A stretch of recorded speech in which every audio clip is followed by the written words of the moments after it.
So the last kind of quadrilateral we are discussing is kites. Are all polygons quadrilaterals? No, because quadrilateral means what again? Four-sided shape. A kite is a quadrilateral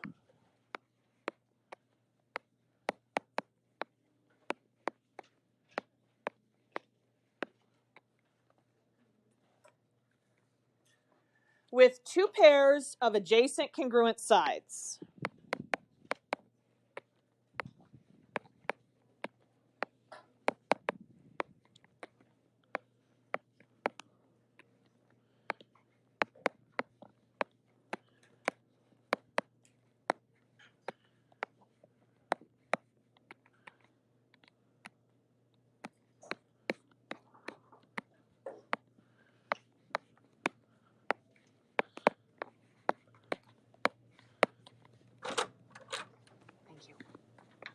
Two pairs of adjacent congruent sides.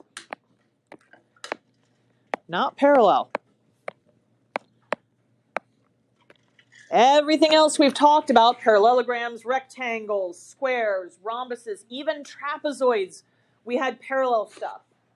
My kites typically don't have parallel sides. It is possible that opposite sides are parallel, but that's a very rare case.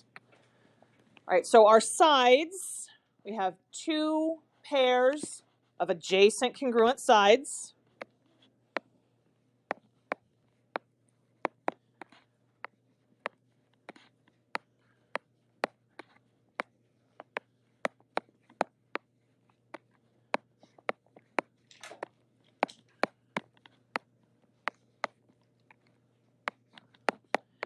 Who can tell me what adjacent means? Next to each other, touching. Like, if you were to think of them as like people standing near each other, it'd be like two people holding hands. They're adjacent. They're right next to each other, side by side and touching. Right, so the adjacent congruent sides on a kite, if you look at this example right here off to the right, these two top sides are touching. They are adjacent and they are congruent. And then these two sides that make the point on the bottom are adjacent and congruent. The diagonals on a kite, the shorter diagonal is bisected.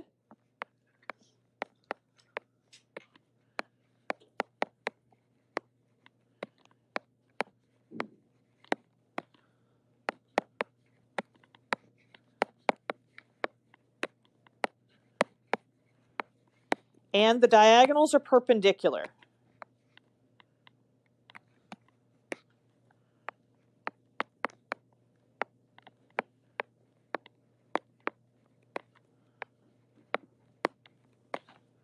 What does perpendicular mean again? Makes a 90-degree angle, yes. Okay, so let's draw in these diagonals. So we're going to go from top to bottom, connecting those corners. And we're going to go from left to right, connecting those corners. The shorter diagonal, is that the one going left to right or up and down? Left to right. The shorter diagonal is bisected. So these are two congruent halves here. And where they meet in the center, where those diagonals meet in the center, we have a right angle.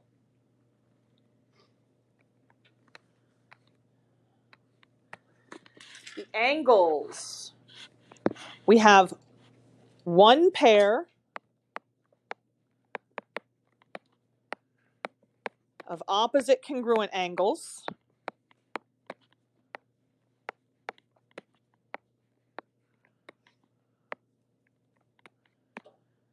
And one pair of opposite angles that are bisected by the diagonals.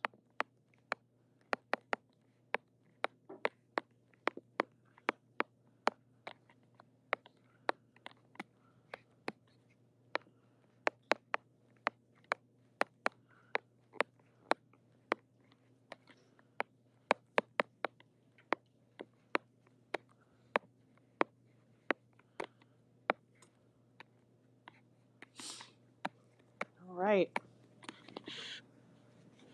My opposite congruent angles are going to be the ones that are connected by the short diagonal. So on this one, you guys told me the short diagonal was the up, down, or left, right? Left, right. So the two angles that are connected by that left, right diagonal are my congruent angles.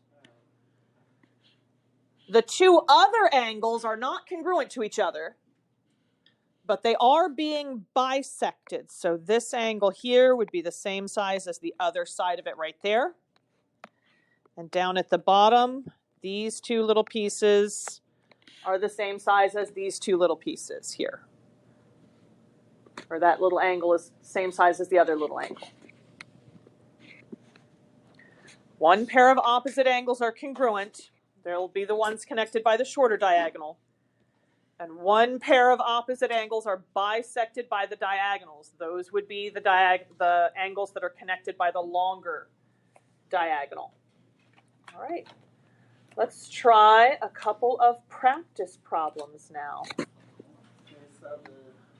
So the angle that's bisected on the top is related to the angle that's bisected on the bottom? No, the angle that's bisected on the top, those two halves are congruent to each other. That's what bisected means.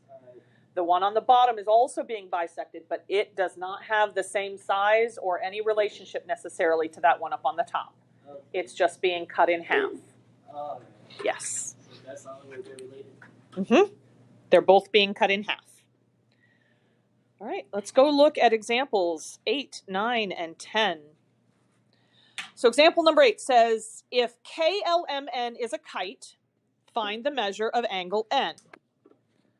Well, I know that I have one pair of opposite congruent angles here. Are these my opposite congruent angles?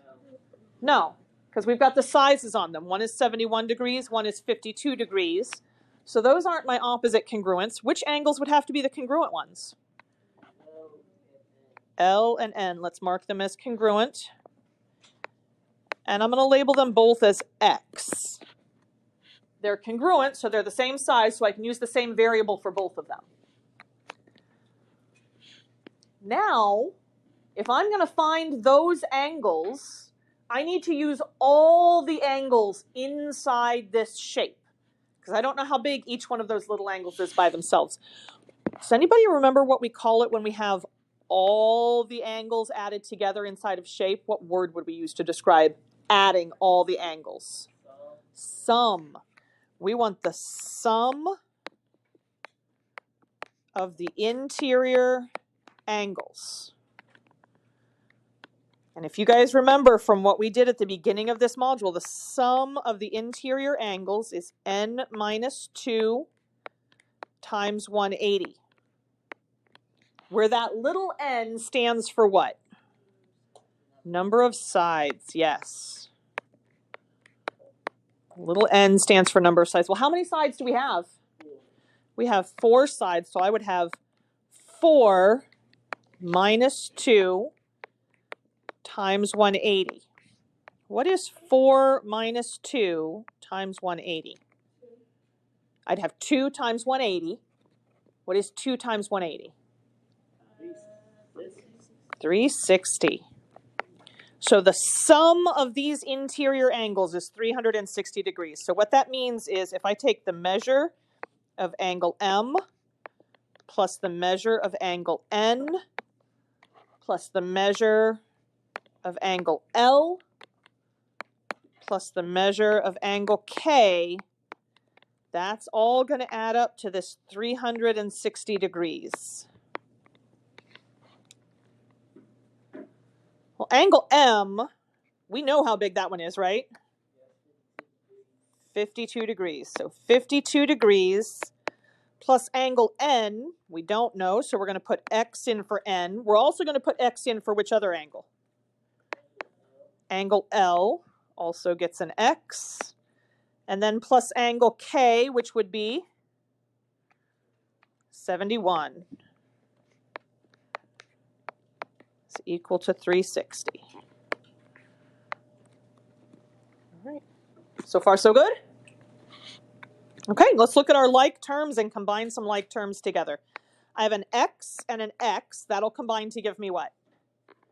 2X plus, and then I have two numbers that don't have x's. We have 52 and 71. What do I get when I combine those two together? 123. So 2x plus 123 equals 360. Then we subtract 123 from both sides.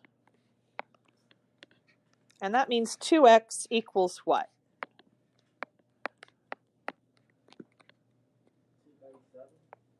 200 and how much? 237, yes. Just wasn't sure if I'd heard you correctly. From here, we need to divide both sides by 2. Is this going to come out to be a whole number?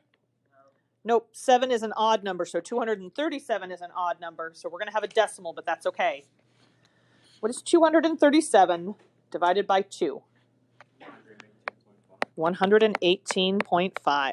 So x is 118.5, which means the measure of angle N is 118.5 degrees.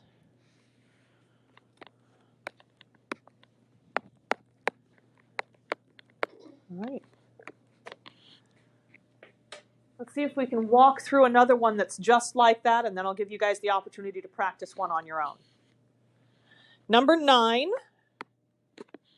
I know I have one pair of opposite congruent angles. Which would be my opposite congruent angles on number 9? Angle F and angle H. They are congruent to each other. So what could I call both of them? I can call them both X.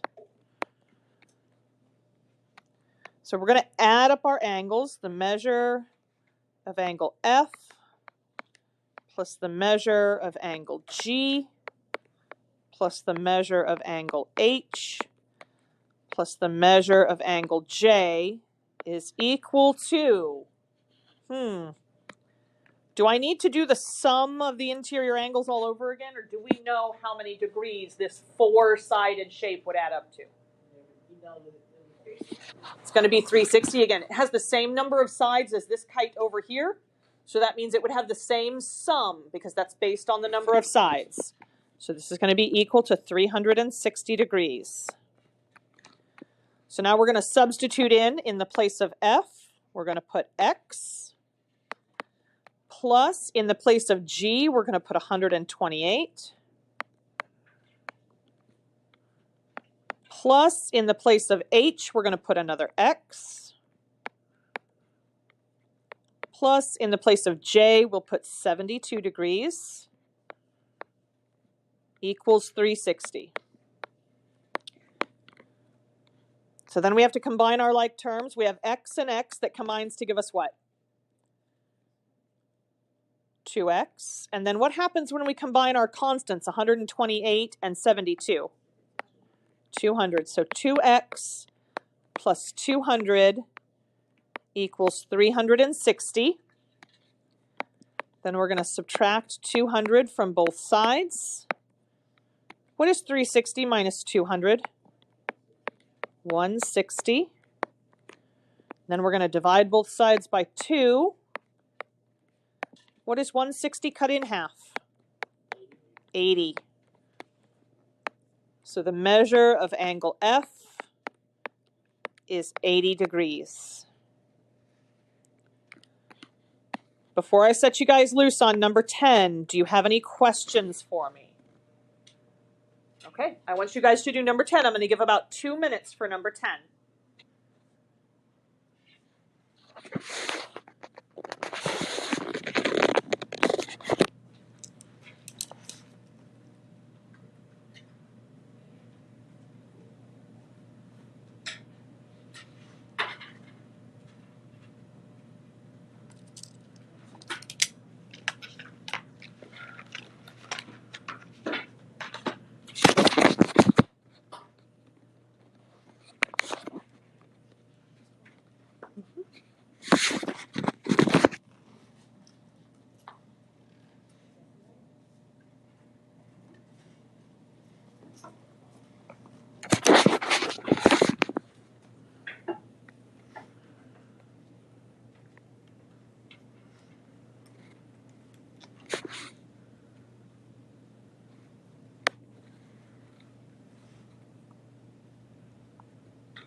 right. What did you guys get for the measure of angle C? 113 degrees. Let's run through this for anybody that might not have gotten 113 degrees. We know that angle A and angle C are the same size, so we're going to call them both x. So I would add x and 102 and 32 together and set that equal to 360. So I would have 2x plus 134 equals 360. Then I would subtract 134 from both sides. That would give me 2x equals 226. And then when you divide both sides by 2, you get 113. And so the measure of angle C would be 113 degrees. You guys feel pretty comfortable with this particular process here? Wonderful. Let's flip over to page 12. We'll look at 3 more problems. And again, we're going to do 2 of them together. And then I'm going to set you guys loose on the last one on your own.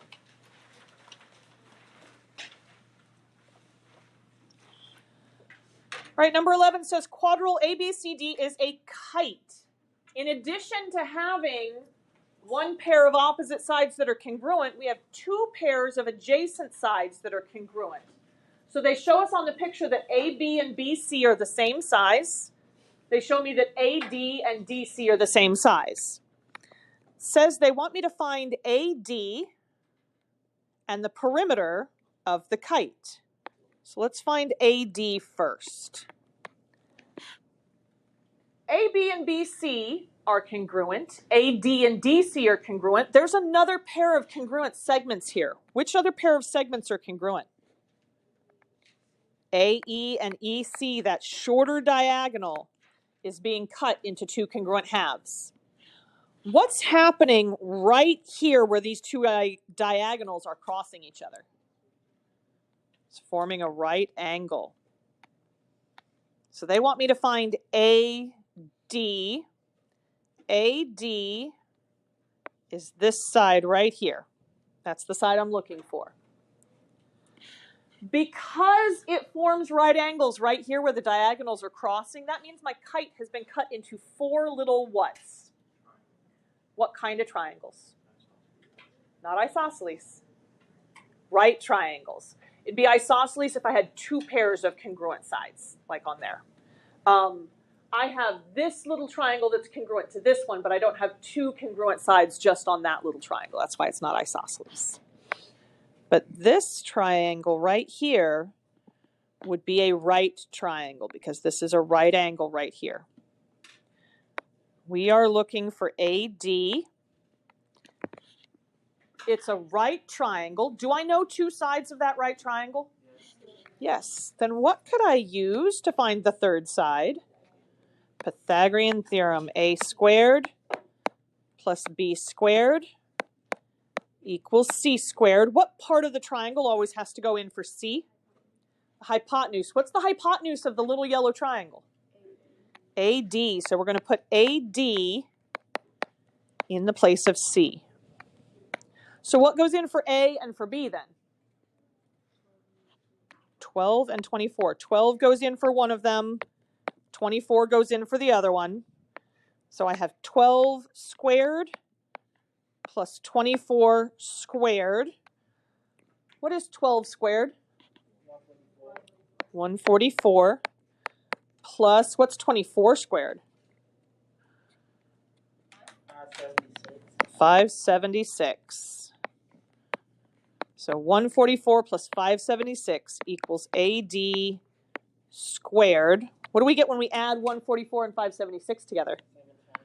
720 equals AD squared.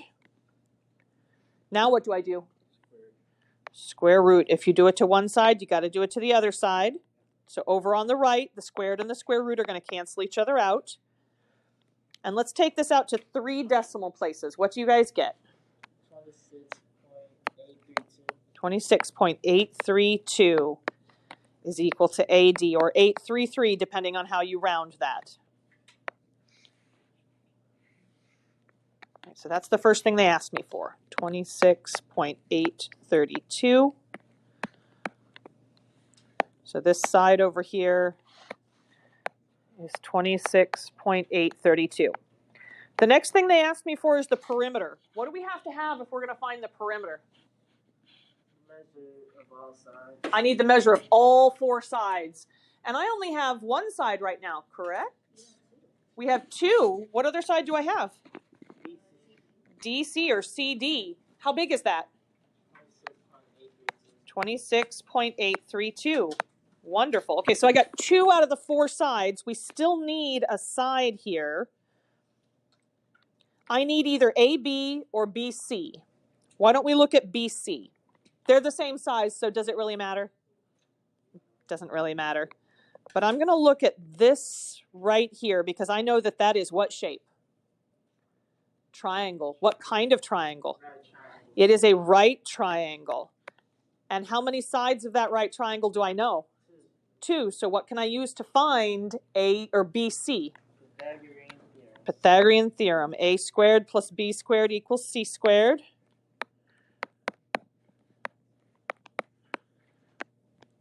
What are we putting in for C? BC goes in for C because that's my hypotenuse. And then what goes in for A and for B? 6 and 12. 6 goes in for one, 12 goes in for the other. So I have 6 squared plus 12 squared. So that would be 36 plus 144 equals BC squared. What is 36 plus 144?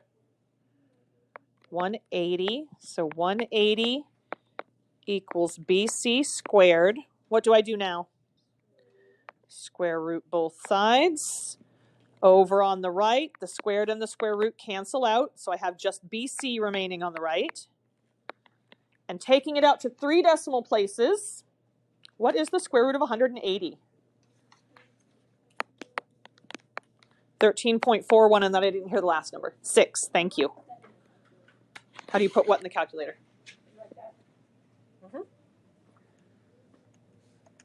And now what do you do so that it'll show? Yes, there you go. 13.416. All right, so I'm going to add that to my picture. 13.416. Do I still need to go and find another side? No, because this side over here is also 13.416. So now I'm all set up to find the perimeter. Perimeter equals 26.832 plus 26.832 plus 13.416 plus 13.416. And what does that all add up to? 80.496.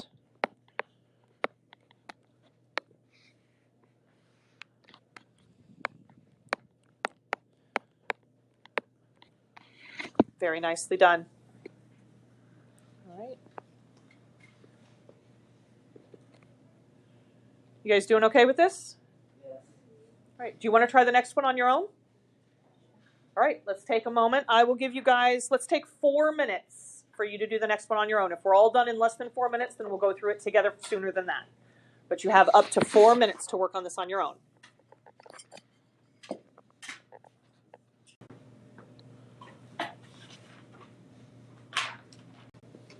All right, let's go over this one. The first thing they wanted us to find is CD.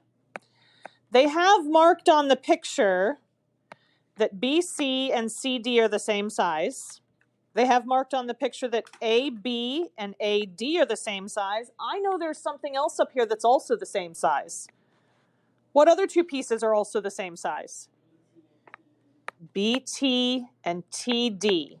Those are both 5. And what's happening right here where these 2 diagonals cross?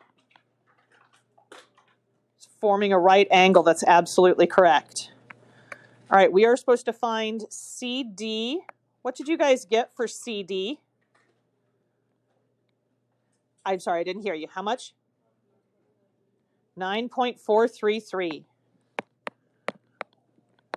Which means that BC would also be 9.433. Let's walk through the steps for how we got there. What did you guys use to get that 9.433? Pythagorean theorem, a squared plus b squared equals c squared. In the place of c, that's where we had to put CD. And what did we put in for a and for b? 5 and 8. It doesn't matter where you put those two numbers, but one goes in for A and the other goes in for B. So that would give you 25 plus 64 equals CD squared. What's your question?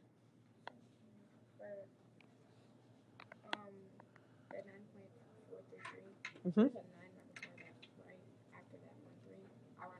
That's totally fine. That's the way I rounded it too. I rounded mine to 9.434. Yes, that's a great question. All right, then we add 25 and 64 together. We get 89 equals CD squared. And then we square root both sides. The squared and square root cancel out over on the right. And this is how we get 9.433 or 9.434, depending on how you round that. Okay. Oops, I put my decimal in the wrong spot. 9.433. So what did you guys get as the perimeter then? 44.866. You'd get 44.868 if you rounded your segment CD a little bit differently. All right, so let's talk about how we get there. Once again, we're going to use Pythagorean theorem. A squared plus b squared equals c squared. We have to find one of the other two sides. So I'm going to find AD. I know that this is a right triangle. And so in the place of C, that's where I'm going to put my AD.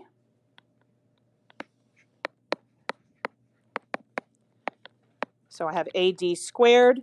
In for A and B, we have 5 and 12. And something kind of interesting happens here when you do this Pythagorean theorem. We have 25 plus 144, which adds to give us what? What is 25 plus 144? 169 equals AD squared.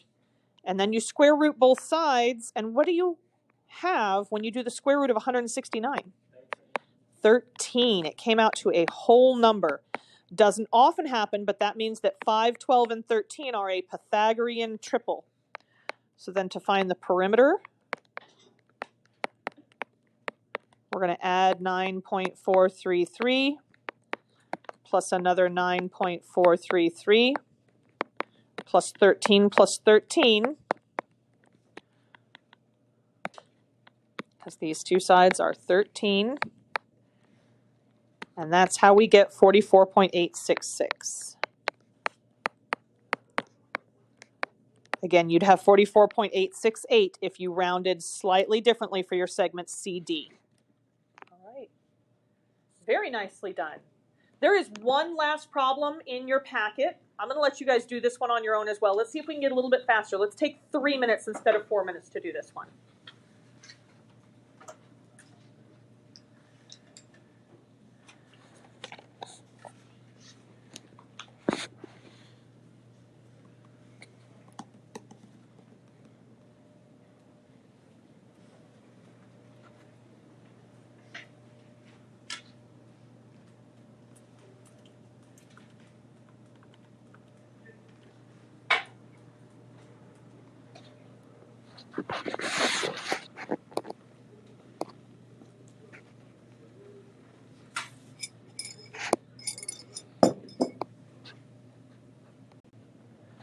All right, let's debrief this one. What did you guys get for ZY?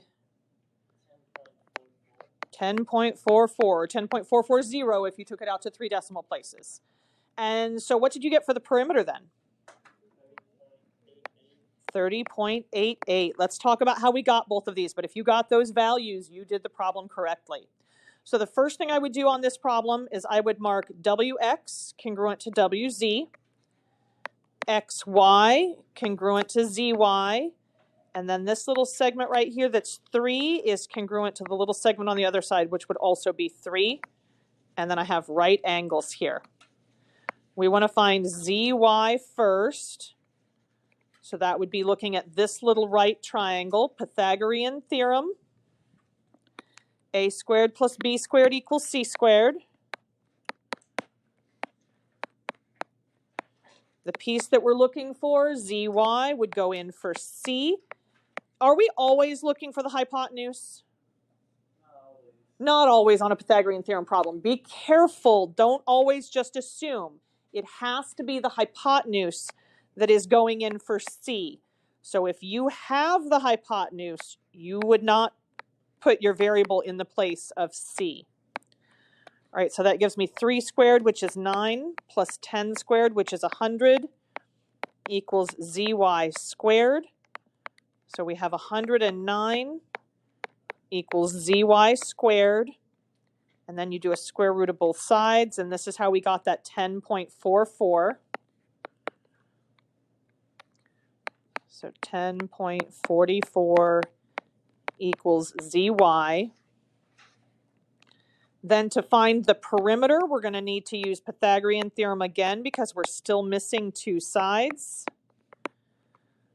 Over on my picture, I'm going to add the 10.44 to these 2 sides, ZY and XY. So we need one of the other missing sides. I'm going to find WX. I know this is a right triangle, which is why I can use Pythagorean theorem. That goes in for C, WX squared. In the place for A and B, we put 3 and 4. So I have 3 squared, which is 9, plus 4 squared, which is 16, equals WX squared.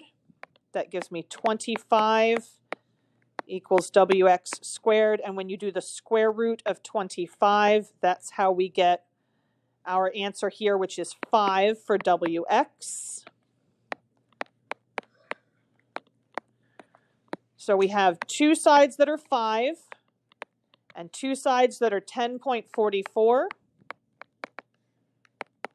So the perimeter is equal to 5 plus 5 plus 10.44 plus 10.44. And that's what gives us the 30.88. You guys did a fantastic job on this today. Very nice work. Your homework is due tomorrow. All of the front side is rhombuses, which we learned about yesterday. On the back side, the very last problem is also about a trapezoid. I think I said rhombuses. Sorry, trapezoids. Front side is all trapezoids. Back side, the very last problem is trapezoids. Every other problem on the back side is about kites, and it's similar to what we did here. All right? Do you guys have any questions for me? Thank you.